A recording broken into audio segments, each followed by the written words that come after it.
Hi, this is Bonnie Hardy, and I'm interviewing Shéa MacLeod today. This is the Cozy Mystery Book Club, and she's the author for February.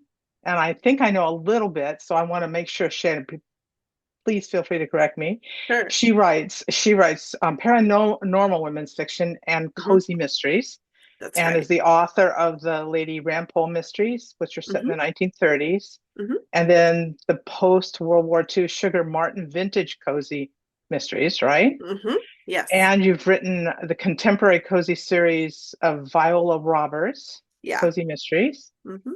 and then a paranormal cozy series, Deepwood Witches. Yes. Yep. And you also mentioned something about Season of the Witch as well as The Dream Factory. And the Season of the Witch is women's Yeah. fiction, The Season of the Witch is women's paranormal fiction, but it's also got a mystery, a pretty strong, like cozy mystery element, and it right? definitely kind of fits in the cozy mystery vibe. And the Dream Factory I co-author with Linda Mercury, and it's kind of it's not, there's no mystery, but it's women's fiction, but like with sort of a magical realism twist. Nice. So, but they're just very sort of gentle, cozy, feel-good stories that center around women in a small town. So, I love that piece. And I feel a need to read that piece actually in this day and age. yes. So did I skip anything? I've also got, well, not really. The only other one that I have is the Edwina Gale series, which we're going to talk about today, which is currently only a just one book. Uh-huh. But in But your mind, it's a series. yes, there it Yeah, you're yes, I have raising a family. Yeah. yes, I have covers for more, and there I will be writing book two this year. So, So wait, I'm gonna dial back on that. So you have okay. covers for the ones you haven't quite written. Yes. Wow, look at you. So the visual helps you with your storytelling? It can. Sometimes it kind of depends on what I'm doing. But yeah, generally having that visual, like it sort of commits me to the project. I right, because once it's there and Yep. you've paid for your cover, right? Or unless you do Hmm. them yourself. Yeah, Yeah, that's a great. And you also have a couple nonfiction books about writing, I because do. I know I have one. So Yeah, I tell us have about one of that. well, I have one it's called Writing Faster with Art Journaling. And Mhm. it's just my method that I kind of have developed of using an art journal to both inspire and help plan like a story or even a series. And then the other one is called Down and Dirty Draft, which is sort of just kind of like talking people through how I do my writing process, which always involves like just this initial really rough draft and like just getting it out quickly so that I can go back in and clean it up. And it's just sort of to encourage people that you don't have to have a perfect thing the first time. Because I know Yeah, a lot of new perfectionist. authors, yes, Yeah. and a lot of new authors think, oh, you have to have this beautiful thing the first time, and I always kind of laugh because if you look at my books, like the first draft that I do, you would Hmm. be like, how is this person even a writer? Got Like, it. how does anyone read their book? It's a hot mess. And Mhm. that's why I called it Down and Dirty Draft because they are a hot mess, my first draft. And then the third book will be the hot mess theory of writing, Yeah, I there we think. I go. love that. I'm liking that a lot. I like that too. I might have to write Nice. that. Good. Okay. Creative process always is amazing. And it's inspiring how Hmm. differently people come at their work. Yeah. I happen to be kind of in your hot mess camp, actually. So we have our book this February, and tell us about your book and maybe why you selected it. Okay, so well, to be perfectly honest, the reason I selected it is because I have been in the book club from the beginning. Hmm. And so I have gone through all of my series, and this is the last series that I haven't featured in the book club. So that's why I picked this one. But it's called Night of the Werejackal. And so it's technically the first book in the series, but it's a spin-off of the Deepwood Witches mysteries. Okay. So the main character is actually throughout that series, um, Edwina Gale. She's in every single one of the Deepwood Witches books. And in fact, the last two, she's kind of the main character. And so when I wrote this, I actually hadn't planned to write any more books. Like the Deepwood Witches was done. Hmm. I'd finished it. It was done. I wasn't going to write any more books. And then I had this opportunity to be in this anthology, and I had started writing something new and then realized it was going to take more time and more words than I Hmm. had. So I thought, well, instead of writing something totally new in a totally new world, I'm going to write a character I enjoy in a world I already know. And so I wrote um, Night of the Werejackal and or sorry, Day of the Werejackal. I don't even know my own book title. Well, the Night is a sequel. I Yeah, get that. Okay. Night is the sequel. But yeah, Day of the Werejackal. I wrote a shorter version of it for this anthology. And I decided to just make Edwina, who had been a character in the other series, kind of give her her own like spin-off series. And it was a lot of fun to write, so I knew I'd made the right choice. You could tell by your energy from that piece, right? Yeah, yeah, As you're going. absolutely. Yeah. Uh-huh. Hmm. So Edwina then became a full-length book. Yeah, so after the the anthology was out for a certain amount of time and then it came down, and we all got our rights back. So when I got my rights back, I could then expand it Hmm. into a longer book because it had to fit within certain parameter, and one of those was length. So I went through and like rewrote it. I kind of expanded some scenes. I expanded some characters. I um included some whole new like little twists and things, and turned it into like a full length book that could be the first book into that series. And I have not written the second book yet, but the second book has been noodling away back here. Yeah. You feel it back there? Yeah. Yeah. So, Uh-huh. and like I said, I have the cover and everything. So I will be working on that like later this year. Got it. So for But if those who want to people, be more. Yeah. yes. So but I wrote this in such a way so if you have not read the Deepwood Witches series, you can Hmm. absolutely jump in and just read this book.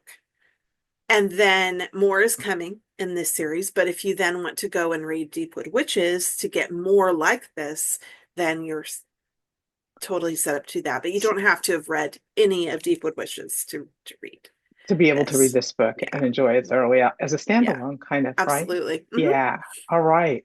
Well, I know when I read the first page, I was laughing out loud already. You grabbed me. And I have to admit, naked ass on the bar stool. I was like, yes, tell me more. So how do you do that? How do you balance your kind of clean and humor and Mhm. pleasing your readers and keeping it cozy? How does all that work Um, out? I just like, I guess I think of I mean, things come up, just pop in my head that are funny to me. Hmm. And And Fred had, me. and that's the hope, is that they're Yeah, funny to yeah, other right. I people was like, too. oh, It's like funny stuff. if I'm laughing, hopefully other people will laugh. And like Uh-huh. Fred had appeared in one of the previous Deepwood books. Uh-huh. So I brought him back because I'm like, I kind of wanted to just like start the story with just a bang. And I'm like, what would be funny? And the classic thing sometimes is, oh, they stumble across a dead body like right away. Sure. But I was like, what is something else that would grab the reader and just put them right into Edwina's world, and that would just be funny?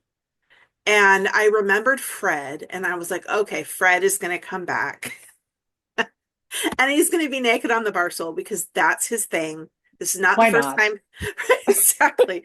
And I think the balance comes, one is that most readers, most of my, they know me, they know what my humor is, they know what to expect.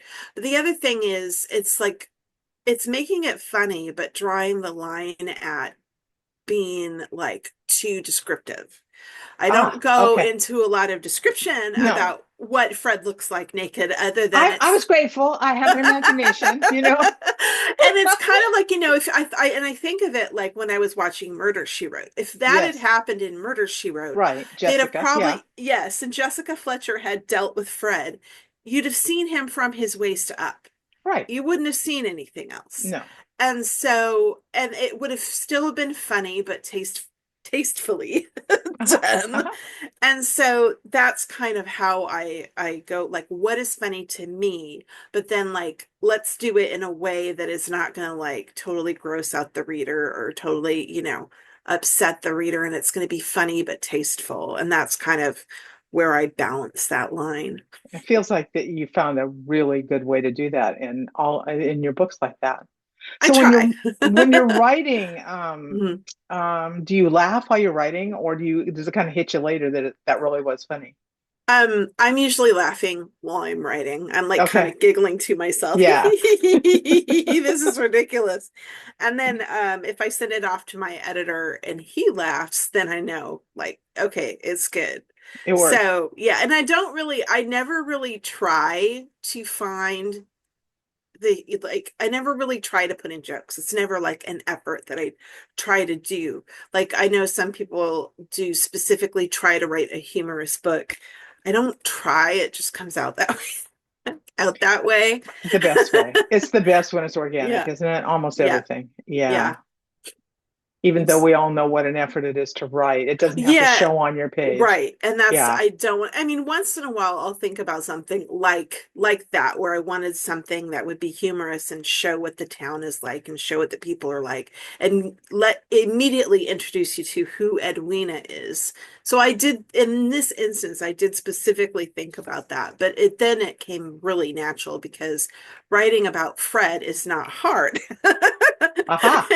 It just came right out. Like, and I just think of some of the goofy people I know and I've met in Hmm. my life and kind of infuse and what would that person do or how would Right. that go? So, Right.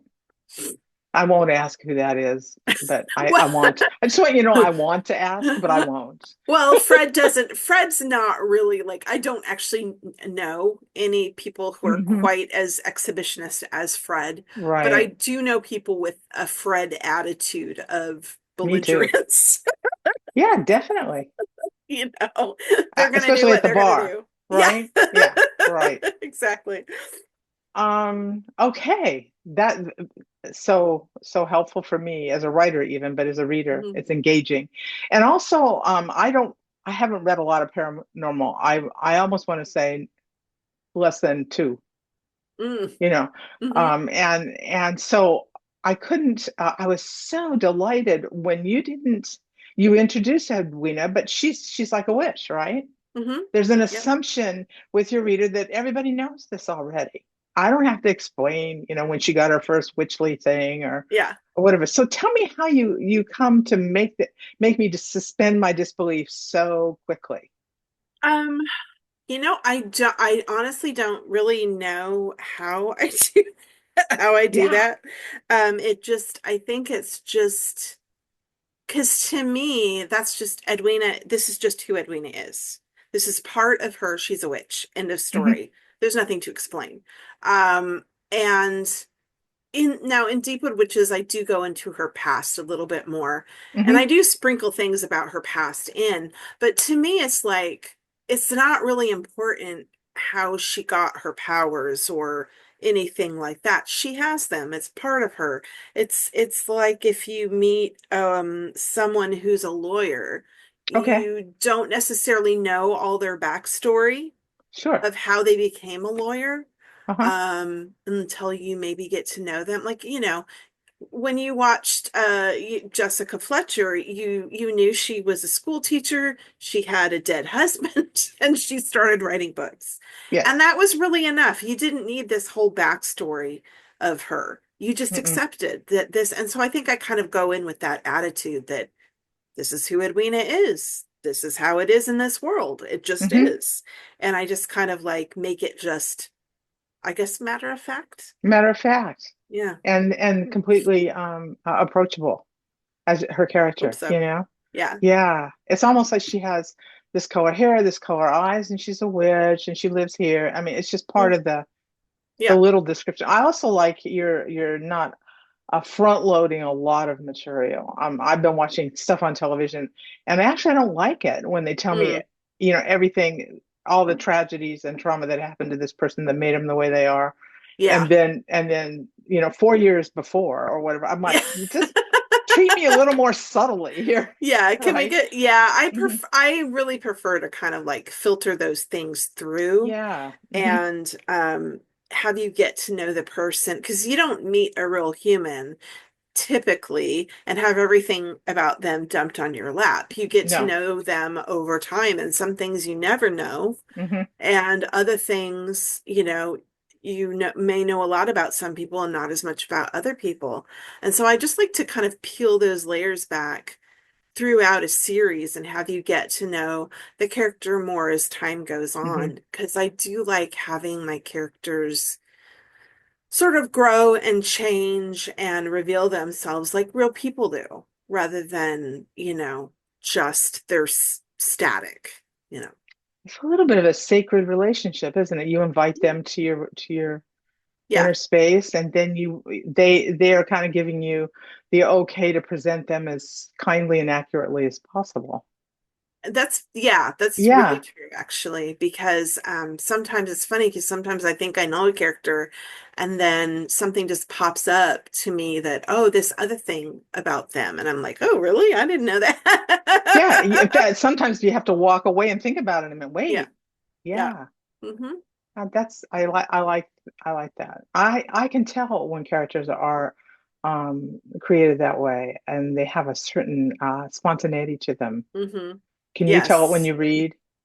I can sometimes, yeah. But like it's interesting because there's always this sort of richer feeling to them, and especially Hmm. like there's certain characters that I write that I actually know way more about them than I've ever revealed yet within Oh, interesting. um one is we were talking about the Lady Rample series Yes, is definitely. she has an aunt who's about in her 60s. And so she would have been born in the 1870s, something like Hmm. that.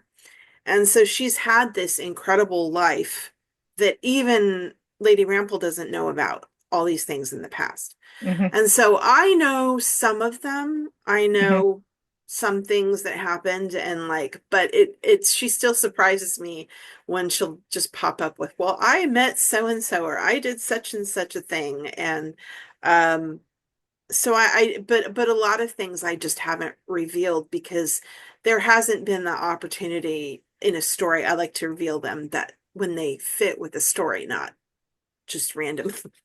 Just random stuff. Yeah, yeah, like I was a drug addict in 1922, and then I right, recovered, yeah. and I ran an opium den. Like there that we go. doesn't necessarily fit Right. with Uh, a story about gingerbread. So no, yeah. we're getting out of the cozy zone here, right? But I am going to read Lady Rampole now, just because you brought her up. She's fun. I love Uh, writing her. Yeah. yeah. So we've talked about characters and writers, and I know that people who watch these videos are Hmm. readers, Hmm. and as writers, we talk about the ideal reader, Hmm. and you have such diversity in your series. Yes, I So do. I was curious, it does your sense of your ideal reader change with the series, or do you have an overall sense of it?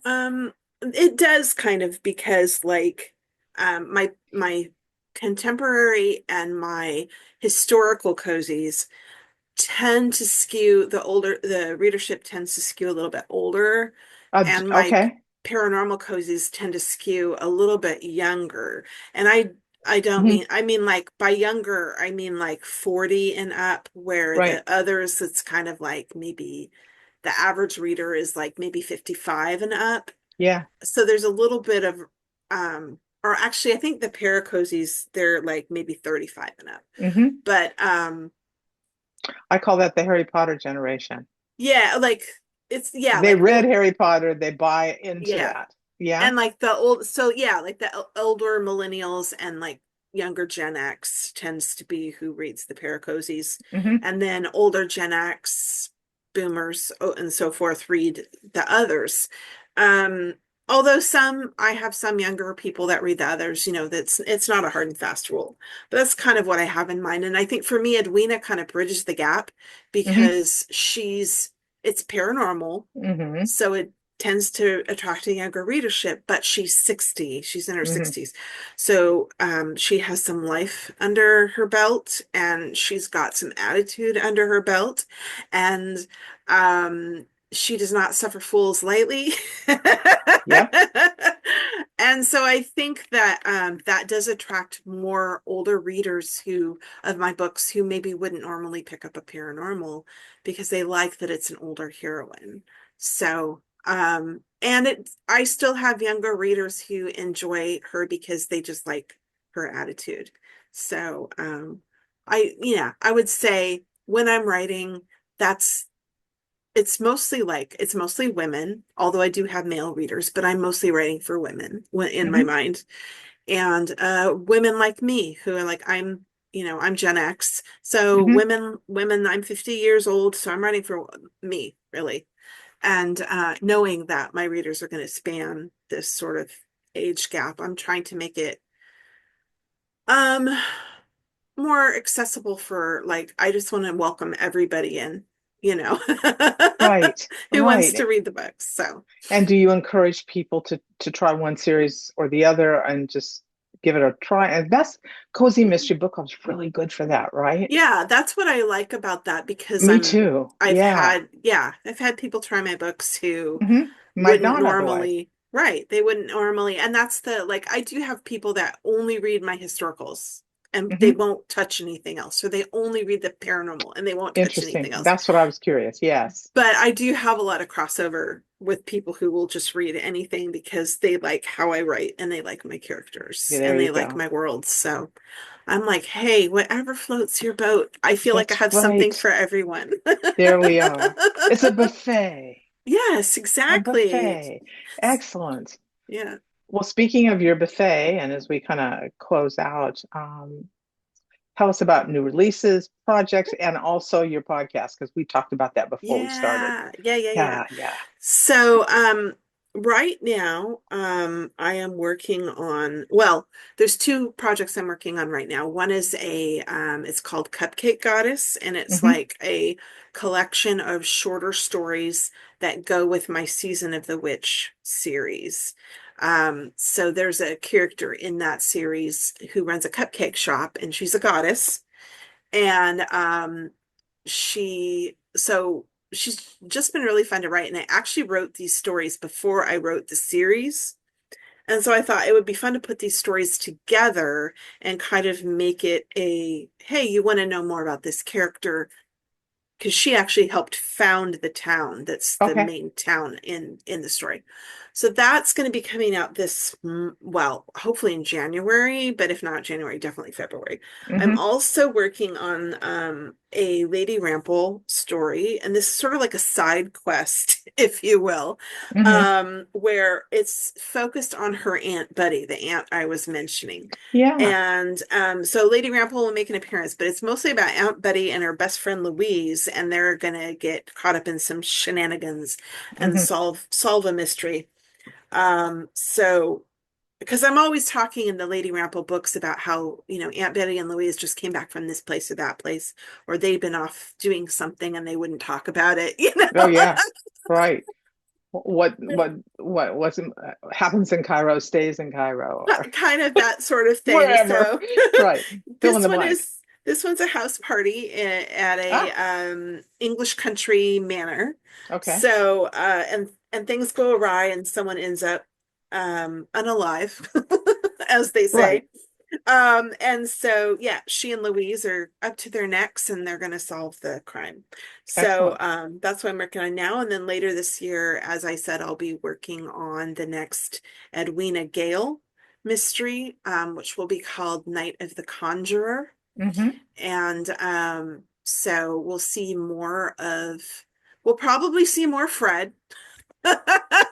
Will he be clothed? This is an important question for your That is up readers. for debate. We don't, I mean, Ah, okay. Fred, he Yeah, could go rogue at any minute. absolutely. But only from More the waist up. Yeah, exactly. thank you. More of Bubbles the drag queen, and Good. more of Merit the Egyptian priestess. So, yeah, and of course, more of the hot sheriff. So, or chief of Yeah, police, actually. So, right. yeah, so it'll be fun. I'm actually really looking forward to it. It's really been percolating in my brain, but I sometimes have to noodle over things for a while before they're ready to come out. Right. So, And then your podcast. and then my podcast. I just started a podcast with my good friend and fellow author Amy Sissel. It's called Cliffhangers and Cocktails, and Hmm. you can find us at cliffhangersandcocktails.com, where the podcast is up on like Spotify or Great. Apple or whatever.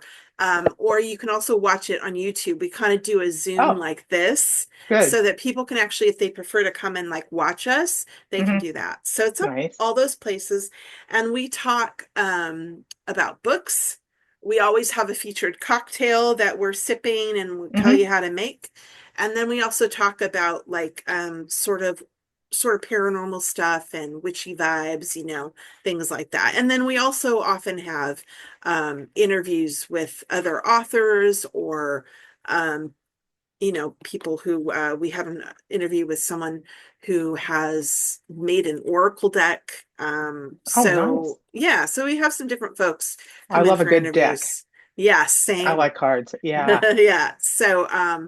So we just have our first episode up and the second one goes up I want to say it's like the 28th or something like that. Okay.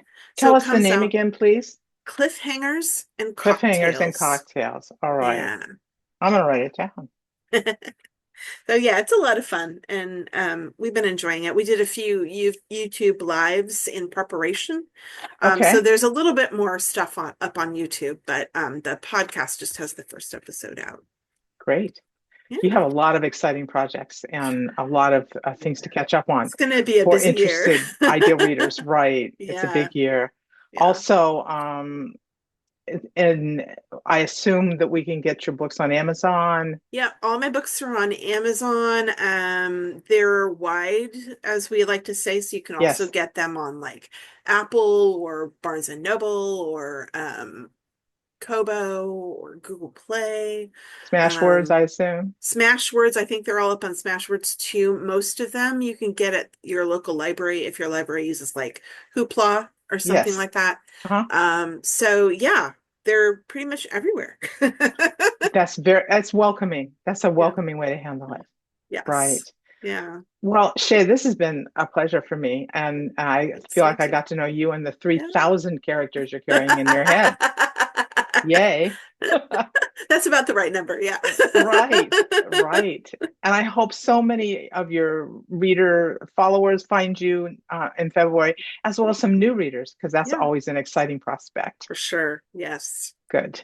Well, take care. Happy January. Thanks. Happy January. Uh-huh. Bye. Bye.